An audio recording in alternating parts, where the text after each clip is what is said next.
জামাই যখন বউকে তার বন্ধুর সাথে পরকীয়া করতে বাধ্য করে, কিন্তু বউ তাতে রাজি না হওয়াতে তার সাথে কি হয়। আমি নাদিয়া, আজকে আমার নিজের স্বামী আমার ঘরে তার বন্ধু হাসানকে পাঠিয়েছে আমার সাথে রোমান্স করার জন্য, কিন্তু আমি কিছুতেই আমার শরীরটাকে অপবিত্র করতে দেব না। কিন্তু একটা ছেলের সাথে একটা মেয়ে কি করে পারে, তবুও আমি হাল ছাড়বো না। হাসান আমার কাছে জোর করে আসতে চাইলো, আমি তার হাতে একটা কামড় বসিয়ে দিলে সেখান থেকে দৌড়ে চলে যায়। আর হাসান সাহেব তার হাতে ধরে আমার স্বামী পাভেলকে ডাকতে ডাকতে বলে, তুই আমার টাকাগুলো কালকে অফিসে দিয়ে আসবি, আর আজকে বাড়িতে ডেকে এনে তোর বউকে দিয়ে আমাকে এভাবে অপমান না করালেও পারতি। পাভেল তখন বলল, দেখ বন্ধু, তুই আমার সাথে রাগ করিস না, আমি এক্ষুনি ওকে শাস্তি দিচ্ছি। হাসান সাহেব তখন হাতটা নাড়াতে নাড়াতে বলে, তুই যা খুশি তাই কর, আমি চললাম।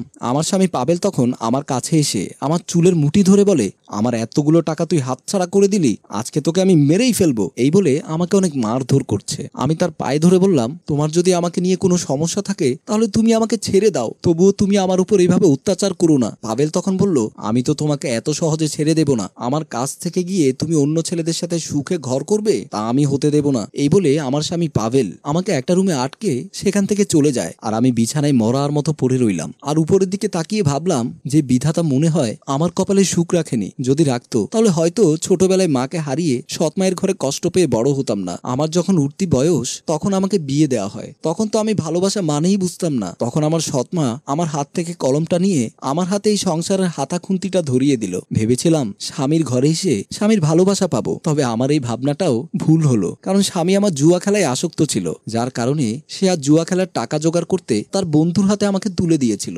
না জানি আমার কপালে আর কি আছে। কিছুক্ষণ পরে আমার স্বামী পাভেল এসে দরজা খুলে বলে, এই নাদিয়া, উঠে ভালো জামা কাপড় পরে নাও, তোমার খালাতো বোন আমার কাছে ফোন দিয়েছিল, সে নাকি আজকে আমাদের বাড়িতে আসবে। আমি এই কথাটা শুনে অনেক খুশি হলাম, আর মনে মনে সৃষ্টিকর্তাকে ধন্যবাদ দিয়ে বললাম, এবার হয়তো তিনি আমাকে মুক্তির পথ বের করে দেবে। কিন্তু আমার সে আশাটাও মিথ্যে হয়ে যাচ্ছে। আমার স্বামী আমার মাথার চুলের মুঠি ধরে বলল, যদি তোমার বোনের সামনে কিছু বলেছো তাহলে দেখবে আমি কি করতে পারি, দুজনকে সেখানেই শেষ করে দেব। আমি তখন মাথা নেড়ে বললাম, আমি কিছুই বলবো না। তখনই কলিং বেলে শব্দ হলো, আমার স্বামী দরজা খুলতে চলে গেল, আর আমি আয়নার সামনে গিয়ে নিজের মাথার চুলগুলো গুছিয়ে চোখের পানি মুছে এক টুকরো পেজে একটা কলম নিয়ে লিখে দিলাম, প্লিজ আপু, তুমি আমাকে বাঁচাও। তারপরে সেখান থেকে একটা গ্লাস নিয়ে সেখানে গ্লাসের নিচে চিরকুটটা লাগিয়ে দেই। তখনই পাভেল রান্নাঘরে এসে আমার গালে একটা থাপ্পড় দিয়ে বলে, কি এত দেরি কেন, তাড়াতাড়ি আসো। আমি তখন পাভেলের পেছনে পেছনে গিয়ে আমার বোনের সামনে গ্লাসটা রেখে বললাম, আপু কেমন আছো? আমার আপু তখন বলল, কি রে নাদিয়া, তোকে তো এখন আর চেনাই যায় না, তোর শরীরের এই হাল হলো কিভাবে?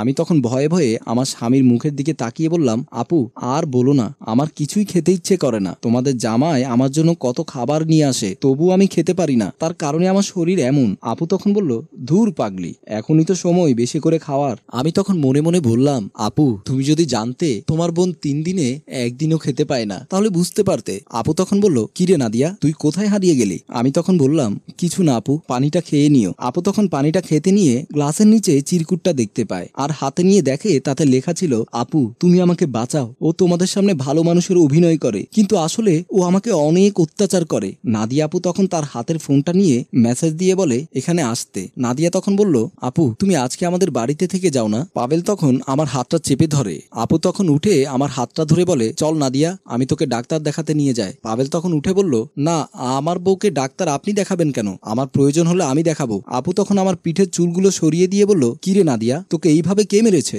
আমি তখন চুপ করে দাঁড়িয়ে আছি, আর টপ টপ করে চোখের পানি পড়ছে। আপু তখন পাভেলের কাছে গিয়ে তার গালে একটা থাপ্পড় দিয়ে বলে, কাপুরুষ, তাহলে তুই এতদিন এই হাঁটু বয়সী মেয়েটার উপর অত্যাচার করছিস? পাভেল তখন গালে হাত দিয়ে বলে, কি আমার গায়ে হাত? এই বলে পাভেল আপুকে মারতে গেলে আপু পাভেলের হাতটা ধরে বলে, তুই আমাকে নাদিয়া পেয়েছিস, আমার গায়ে হাত তুলে পার পেয়ে যাবি? আমরা নারী, আমরা সব কিছু করতে পারি, যেমন স্বামীকে পায়ে ধরে সালাম করতে পারি, তেমন প্রয়োজনে স্বামীর অন্যায় শাস্তিও দিতে পারি। তখনই পুলিশ আসে আর পাভেলকে ধরে নিয়ে যায়। পাভেল তখন আমার দিকে তাকিয়ে বলে, আমি একবার বের হয়ে নেই, তারপরে তোকে দেখে নেব। আপু তখন আমার কাঁধে হাত রেখে বলে, বোন, আমরা যতদিন পর্যন্ত এই পুরুষতান্ত্রিক সমাজে পুরুষের অত্যাচার সহ্য করে নিব ততদিনই আমরা পুরুষের দাস হয়ে থাকব। তাই সময় এসেছে নিজেদের অধিকার সম্পর্কে সচেতন হওয়া আর নিজের প্রতি হওয়া অন্যায়ের প্রতিবাদ করা। আমি আপুর কথাগুলো শুনে নিজের মনে একটা সাহস পেলাম, আর আমার স্বামীর কাছে গিয়ে বললাম, তুমি আমার যা করার তা করে নিও, তবে এটাও জেনে যাও যে আমি আর তোমাকে ভয় পাই না। এখন থেকে আমি আমার নিজের জীবনটাকে নিজের মতো করে গুছিয়ে নেব। আমি মেয়ে বলে স্বামীর সব অত্যাচার মেনে নিব তা হতে পারে না। আগে আমি ভয় পেতাম, আমি কিছু বললে যদি তুমি আমাকে ছেড়ে চলে যাও। আজকে আমি তোমাকে ছেড়ে দিলাম। যেই মানুষ নিজের বউকে টাকার জন্য বন্ধুর হাতে তুলে দিতে চায়, সে আর যাই হোক আমার স্বামী হওয়ার যোগ্যতা রাখে না। নাদিয়া তখন মনে মনে বলে, আমরা নারী, আমরা কারো হুকুমের দাস নই, আমাদেরও নিজের মতো করে বেঁচে থাকার অধিকার আছে। সম্মানিত দর্শক, ভালো লাগলে লাইক কমেন্ট শেয়ার করেই পাশেই থাকুন। রচনা ও পরিচালনায় মঞ্জুর মোর্শেদ।